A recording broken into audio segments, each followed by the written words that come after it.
So I've had the Peace Sports scooter for less than a week, a couple hundred kilometers I put on it. So I haven't had any issues with it yet, but might as well order a big bore kit and rip it apart and throw a bigger piston in. With this one, I didn't order anything else except these parts right here. I didn't get a new carburetor.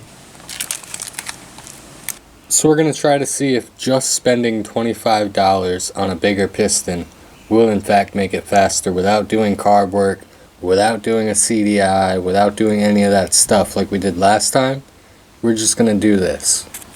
So we got the valves off, all that stuff, got the cam out. And I was going to get the A9 racing cam, but you know, there's so many mixed reviews on what's good and what's not. So we've got the piston out of it, and we have our new one here and our old one here, so I'll show you the size difference. So 47mm is the new one, and the old one's probably going to be 39. I think that's factory, but we'll see. So the old one is 39, just under 40 there. See a little bit thinner ring here, that wall, that's where you make up some of the gain. And so the old one has more of a dome shape to the piston, where it's crowned in the middle, and the new one has more of a crater shape to the piston. I guess it would be convex versus concave. Pretty sure we got our timing set right with the big hole at the top.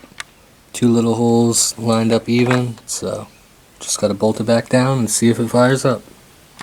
Alright, so I got the piston in, I got it all back together, and we're gonna go for the fire up. I haven't done anything yet. I'm not gonna change the oil until it fires up.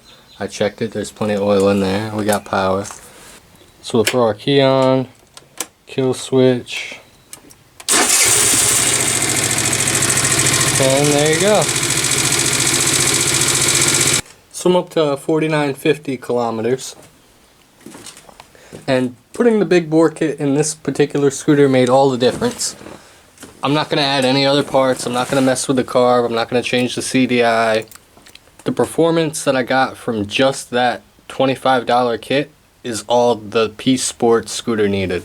And I wanted to see with this one because on the Tao Tao Thunder, I bought the CDI, I bought the coil, you know, upgraded the carb, and did all this stuff. But I'm not really sure that that made a difference. So with this one, I just bought that $25 piston. It is scooter specific, so if you have a different make and model, then it might be governed in some other type of way. But it's fast enough now that I'm happy with it, and I'm not going to upgrade anything else on it. I'm pretty happy with it. I like the performance that I'm getting out of it.